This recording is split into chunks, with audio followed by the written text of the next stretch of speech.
आज के अपने ऑनलाइन लेक्चर में हम अपने सारे व्यूअर्स का वेलकम करते हुए मैथमेटिक्स के एक बहुत इम्पॉर्टेंट टॉपिक से डील करेंगे। ये टॉपिक हमारा algebra as well as calculus दोनों में हेल्पफुल है। डिफरेंट ऑल इंडिया एंट्रेंसेस जिनमें हम 10+2 मैथ्स सिलेबस या वो एस्पिरेंट्स जो जेई मेंस का प्रिपरेशन कर रहे हैं उनके लिए टॉपिक काफ़ी यूजफुल एंड हेल्दी होगा। इससे कनेक्टेड हमारे जो लास्ट वीडियोज हैं उनके डिस्क्रिप्शन आपको लिंक में मिल जाएंगे। तो आई होप आप इस वीडियो को कंटिन्यू करेंगे और इस टॉपिक के रिलेटेड जो भी डिफ़िकल्टीज हैं उनको आप इजीली सॉल्व करेंगे। आप वीडियो को सिस्टमेटिक वॉच करें और एक उसका सर्किल नोट्स भी प्रिपेयर्ड कर लें। तो देखिए, here the topic is injective function.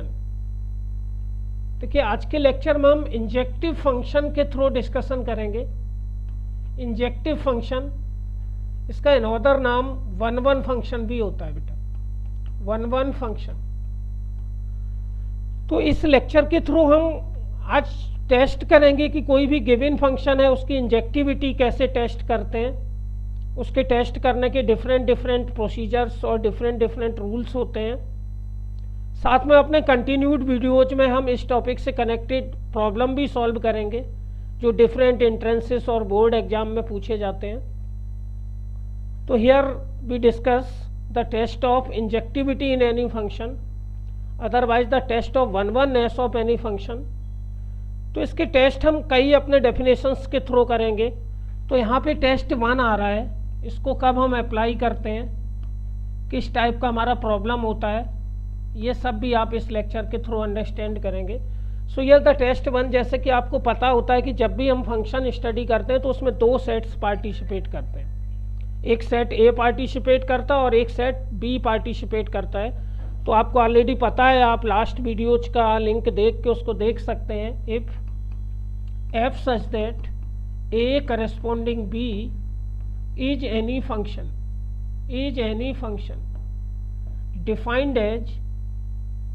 defined as ordered pair, then function is called 1-1 if यहाँ पे कंडीशन होल्ड होता है बेटा, if every element of set A, ये आपका जो सेट ओ होता है इसका every element have an unique and different, ये दोनों ही वर्ड आप हाईलाइट करेंगे, unique and different image in set B. Properly आप अपनी इस डेफिनेशन को अंडरस्टैंड करेंगे। देखिए, यहाँ पे कोई एक फंक्शन आएगा f such that A corresponding B, ऐसे डिनोट होगा। इसमें 2 सेट पार्टिसिपेट कर रहे हैं। सेट ए, जैसे आपको पता है, is the set of domain, and set B, ये भी आपको पता होता है, it is the set of codomain. तो ये 2 सेट्स पार्टिसिपेट करते हैं। आपको ये भी पता होता है कि डोमेन्स में जो होते हैं वो हमारे इनपुट्स होते हैं, जो भी इनपुट्स हैं किसी फंक्शन के, और कोडोमेन के अंदर ही जो आते हैं वो हमारे आउटपुट्स आते हैं। कोडोमेन के ही सबसेट होते हैं आउटपुट्स, और जो डोमेन होता है उसका इनपुट सेट होता है। तो बोला जा रहा है अगर कोई भी फंक्शन हमारा ए एंड बी सेट्स पे डिफाइंड है तो नेचर वाइज ये फंक्शन हमारा 1-1 अदरवाइज इंजेक्टिव होगा। इस फंक्शन को अगर हम 1-1 या इंजेक्टिव बोलेंगे, कब बोलेंगे, the condition if every element of set ए में जितने भी एलिमेंट हैं या जितने भी इनपुट्स हैं have an unique and different image in set B. देखिए, फंक्शन होने के लिए जरूरी होता है यूनिक इमेज। आप लास्ट वीडियोज में देखेंगे कि कोई भी फंक्शन कब होता है, कोई भी रिलेशन फंक्शन कब होता है, जब यूनिक इमेज हो। और वही फंक्शन हमारा 1-1 अदरवाइज इंजेक्टिव हो जाएगा जब साथ साथ में डिफरेंट भी इमेज हो। अगर सेट ए का एवरी एलिमेंट सेट बी के एवरी एलिमेंट से यूनिक एंड डिफरेंट इमेज देता है तो ऐसे फंक्शन को हम 1-1 फंक्शन रिकॉल करते हैं। और इसी बात को अगर आप वर्बली समझना चाहें तो क्लियरली आप कह सकते हैं, देखिए आपके पास एक सेट ए दे रखा है सच टाइप, इसके अंदर कुछ एलिमेंट्स हैं 1 2 3 4 5। एक सेट आपको बी दे रखा है, इसके अंदर हैं आपके पास element A B C D E. ऐसे ही नेक्स्ट आपका एक सेट ए दे रखा है, इसके अंदर एलिमेंट है x y z u. Next set आपको बी दे रखा है, इसके अंदर एलिमेंट है alpha beta gamma and delta. और इसी तरीके से आप वर्बली और डिस्क्राइब करेंगे। So here is the set A, यहाँ पे एलिमेंट हैं आपके एक्स वाई जेड यू, और यहाँ पे आपका एलिमेंट सेट बी में दे रखा 1 2 3। आपको पता होता है कभी भी जब फंक्शन डिस्क्राइब होता है तो उसमें एक सेट ए पार्टिसिपेट करता है, एक सेट बी पार्टिसिपेट करता है। और जो फंक्शन डिफाइन होता है ए टू बी एक एरो से ऐसे एरो लगा देते हैं एफ। यहाँ भी ए टू बी एक एफ एरो लगा हुआ है, यहाँ भी ए टू बी एक एफ एरो लगा हुआ है।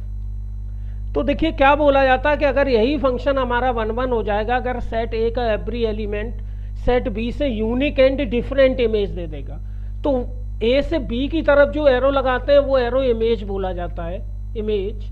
अगर इसी एरो को आप अनदर साइड से पढ़ेंगे तो यहाँ से प्री इमेज बोला जाता है। ये भी आपको ऑलरेडी लास्ट लेक्चर्स में आपको बता दिया है। So the image of 1 is A and the pre image of A is 1। यहाँ अगर आपको रीड करना है, so the image of 1 is A and the pre image of A is 1। When input is 1 then output is A. Set A is the domain, set B is the codomain। 2 हमारा image B से दे रहा, 3 image C से दे रहा, 4 D से दे रहा, 5 E से दे रहा। तो क्लियरली आप समझ सकते हैं कि सेट A में एवरी एलिमेंट इमेज दे रहा, यूनिक भी दे रहा, साथ में डिफरेंट भी दे रहा। So this function is 1-1। Clearly आप कह सकते हैं।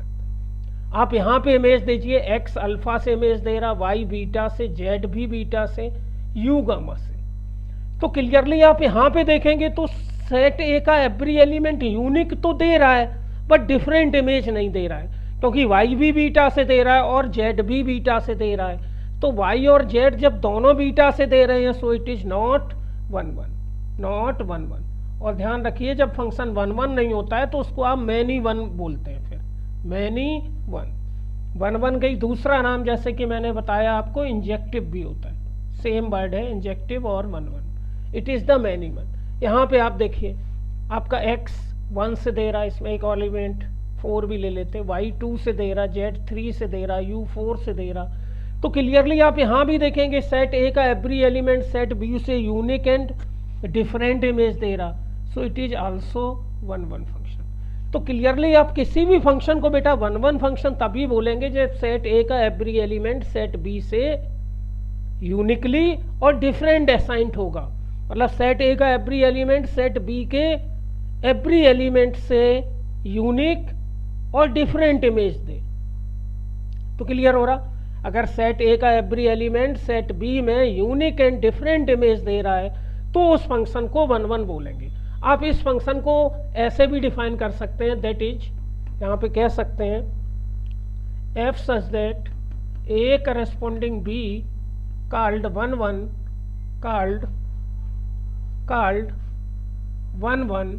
if distinct ordered pairs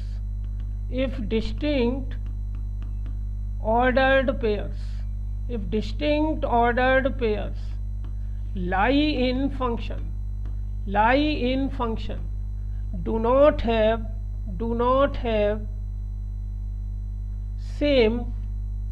do not have same second element।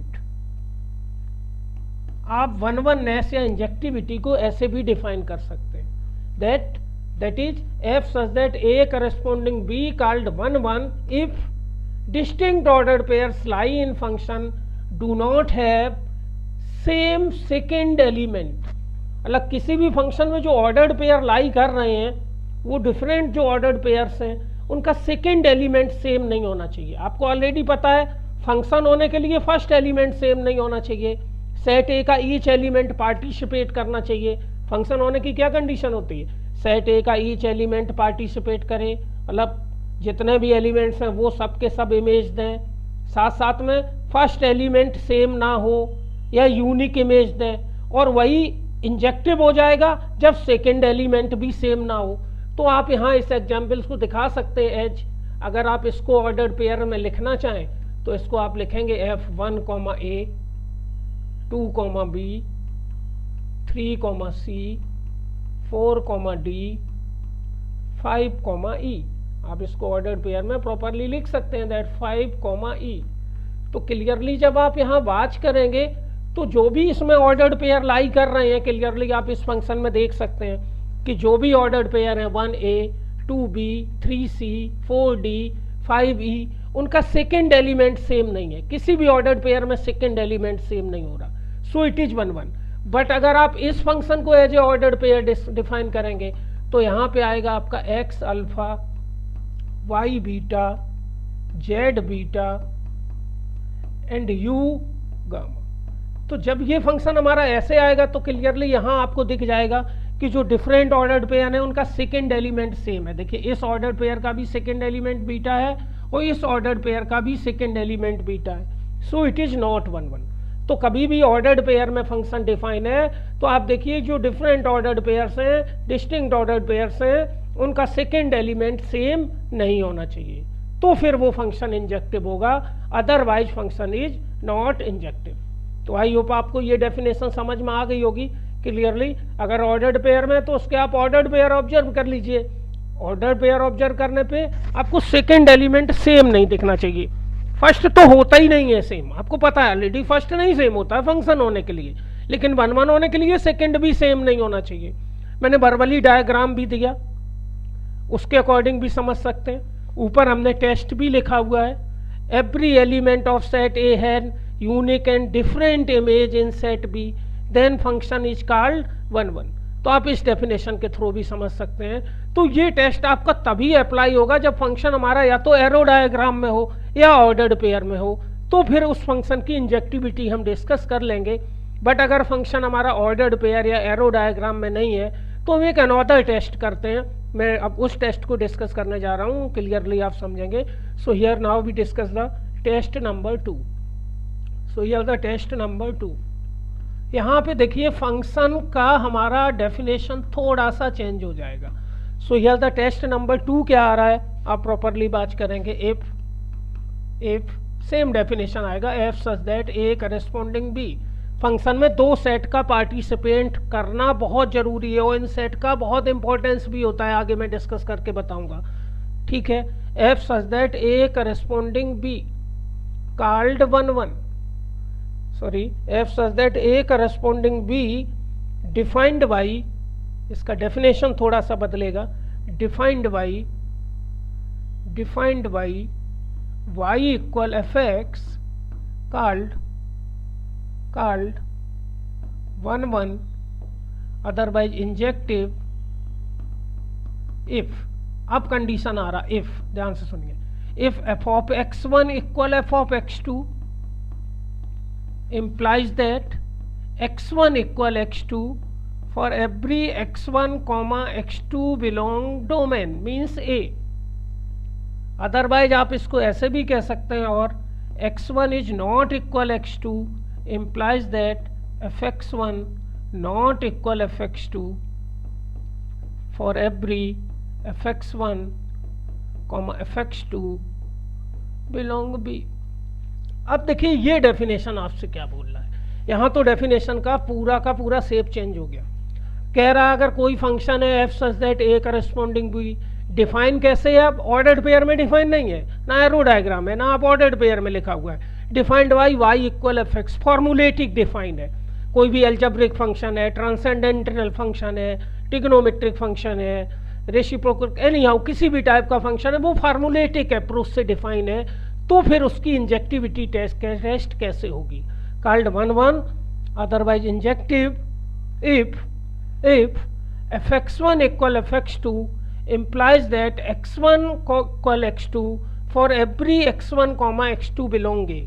ये डेफिनेशन बोल रहा है कि कोई भी फंक्शन 1 1 होगा, आपको पता है ये x1 और x2 ये क्या है इनपुट्स, और ये fx1 fx2 ये क्या है आउटपुट्स। मीन्स 1 1 होने के लिए जरूरी है कि डिफरेंट इनपुट्स के लिए डिफरेंट आउटपुट्स आना चाहिए। अगर इनपुट डिफरेंट है तो आउटपुट भी डिफरेंट होना चाहिए, और अगर इनपुट सेम है तो आउटपुट भी सेम होना चाहिए। समझ रहे हैं बात? मतलब अगर डिफरेंट इनपुट है तो आउटपुट भी डिफरेंट निकलना चाहिए। किसी फंक्शन में एक इनपुट होता है x और एक आउटपुट होता है y, तो अगर इनपुट आपने दो अलग अलग दिए तो आउटपुट भी दो अलग अलग ही आने चाहिए। ऐसा ना हो कि आप इनपुट तो डिफरेंट दे दें लेकिन आउटपुट सेम आ जाए। अगर इनपुट डिफरेंट देने पे आउटपुट सेम आ जाते हैं तो वो फंक्शन फिर इंजेक्टिव कभी नहीं होगा। अगर आउटपुट डिफरेंट देने पे इनपुट सेम आ जाते हैं तो वो फंक्शन फिर 1 1 होगा। आई होप आपको इंजेक्टिविटी समझ में आ गई होगी, 1 1 समझ में आ गया होगा सेकेंड टाइप के डेफिनेशन से। इस पे बेस जब हम प्रॉब्लम करेंगे तो आपको और क्लियर होगा। Now we discuss the test number 3। अब जो है वो टेस्ट 3 डिस्कस करने जा रहे हैं। टेस्ट नंबर 3 ये काफ़ी इंपॉर्टेंट टेस्ट है, इसके थ्रू प्रॉब्लम बहुत शॉर्टकट में हो जाता है। ये टेस्ट क्या होता है? ग्राफिकली टेस्ट बोलते हैं। अगर आप किसी भी गिवन फंक्शन का इजीली ग्राफ खींच लेते हैं, ग्राफिकली टेस्ट बहुत ही इजीली उसका ग्राफ प्लॉट कर लेते हैं, तो उसकी इंजेक्टिविटी बहुत ही आसानी से टेस्ट हो जाती है। अब ये ग्राफिकली टेस्ट होता क्या है, कब होल्ड करते हैं? देखिए सबसे पहले तो जो गिवन फंक्शन हो वो अपने ओरिजिनल डोमेन पे डिफाइन हो, इसकी एक लिमिटेशन होती है। ग्राफिकली टेस्ट होल्ड तभी होता है जब गिवन फंक्शन हमारा ओरिजिनल डोमेन पे डिफाइन हो, मीन्स हम उसका ग्राफ उसके ओरिजिनल डोमेन पे प्लॉट कर सकें। तो बताया जा रहा है if we draw graph of given function f such that a corresponding b defined by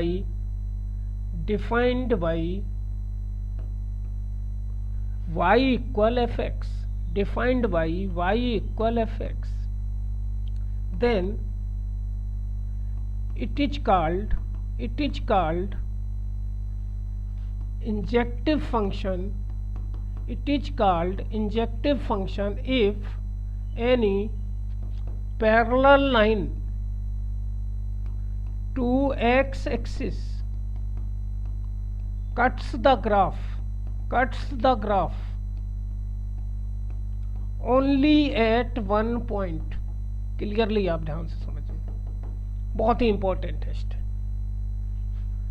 तो ये टेस्ट हमारा क्या बोल रहा है कि अगर हम given function f such that a corresponding b defined y equal fx का ग्राफ प्लॉट करें, ग्राफ को ड्रा करें, तो देन तब it is called injective function. तो ये फंक्शन इंजेक्टिव होगा। टेस्ट करने के लिए क्या करना पड़ेगा? If any parallel line to x axis, आप उसके ग्राफ में एक्स एक्सिस के पैरेलल लाइन ड्रा करिए, cuts the graph only at one point. ध्यान से समझिएगा, ओनली एट वन पॉइंट। देखिए जो ग्राफ आपने प्लॉट किया है उस ग्राफ में आप एक्स एक्सिस के पैरेलल लाइन डालिए। अगर वो पैरेलल लाइंस ग्राफ को ओनली वन पॉइंट पे कट करती हैं तो फिर वो ग्राफ 1 1 बोला जाता है या 1 1 फंक्शन का ग्राफ बोला जाता है। तो यहाँ क्या बताया जा रहा है? If any parallel line to x axis cuts the graph of function only at one point then it is called injective. मतलब अगर आपने इजीली ग्राफ प्लॉट कर लिया उसके ओरिजिनल डोमेन में, फिर उसके में ग्राफ प्लॉट करने के बाद आप एक्स एक्सिस के पैरेलल लाइन से ड्रा करिए, बहुत सारी करिए, कितनी भी कर सकते हैं। जितनी भी लाइनें ड्रा करें उनमें से कोई भी लाइन उस ग्राफ को एक से ज़्यादा पॉइंट पे नहीं काटनी चाहिए। अगर एक से ज़्यादा पॉइंट पे कट कर जाए कौन सी लाइन, एक्स एक्सिस के पैरेलल, तो फिर वो कभी भी फंक्शन 1 1 फंक्शन नहीं होता है। फंक्शन होता है बट वो 1 1 फंक्शन नहीं होता है। तो इसके लिए आपको मेनली करना क्या है, जैसे यहाँ मैं कुछ ग्राफ प्लॉट कर रहा हूँ, आई होप उन ग्राफ से आप फेमिलर भी होंगे, बट मैं बाई नेम नहीं खींच रहा हूँ, ऐसे ही जनरल कुछ ग्राफ डाले दे रहा हूँ एक्स वाई प्लेन पे।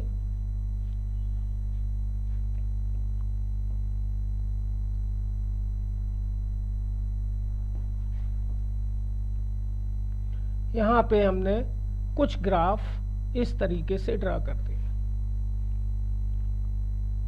और भी कर सकते हैं। ये ग्राफ भी हमने एक प्लॉट कर दिया, एक ग्राफ हमने ये प्लॉट कर दिया। यहाँ पे हमने कुछ ग्राफ्स प्लॉट कर रखे। अब इन ग्राफ्स की हम इंजेक्टिविटी चेक करेंगे कैसे? इन सभी ग्राफ में हम एक्स एक्सिस के पैरेलल लाइन डालेंगे। ये डाली हमने, 1 2 बहुत सारी, कितनी भी डाली है। जब हमने इसमें एक्स एक्सिस पैरेलल लाइन डाली तो ग्राफ को एक से ज़्यादा पॉइंट पे कट कर गया, so it is not 1 1। Why? The line parallel to x axis cuts the graph more than 1 point. कितने पे काट रही है नहीं देखना, मोर देन 1 पॉइंट पे नहीं काटनी चाहिए। इसमें भी आपकी मोर देन 1 पॉइंट्स पे कट कर गई, सो नॉट 1 1। इसमें आपने एक्स एक्सिस के पैरेलल कितनी भी लाइनें डाल दीजिए, ओनली 1 पॉइंट पे कट करेंगी, सो इट इज 1 1। आपका ये ग्राफ 1 1 का हो गया। इसमें आपने एक्स एक्सिस पैरेलल लाइन डाली, एक ही जगह कट कर रही, सो इट इज आल्सो 1 1। इसमें आपने एक्स एक्सिस के पैरेलल लाइन डाली, मोर देन 1 पॉइंट्स पे कट कर गई, सो नॉट 1 1। इसमें x axis parallel line 1 points पे कट करी, सो इट इज 1 1।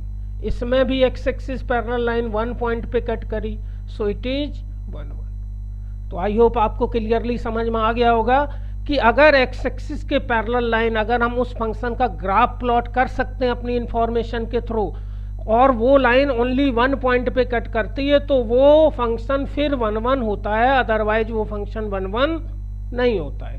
तो आई होप आपको ये समझ में आ गया होगा।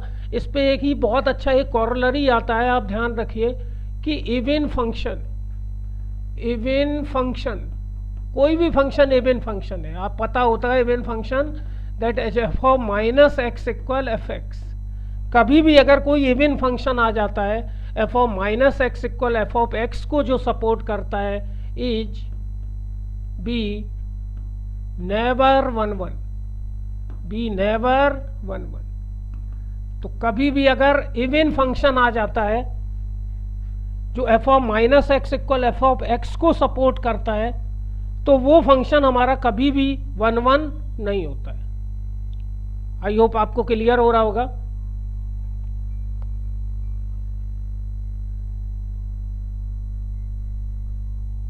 Okay,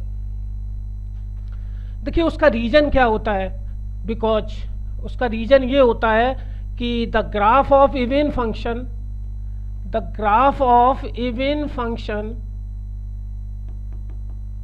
always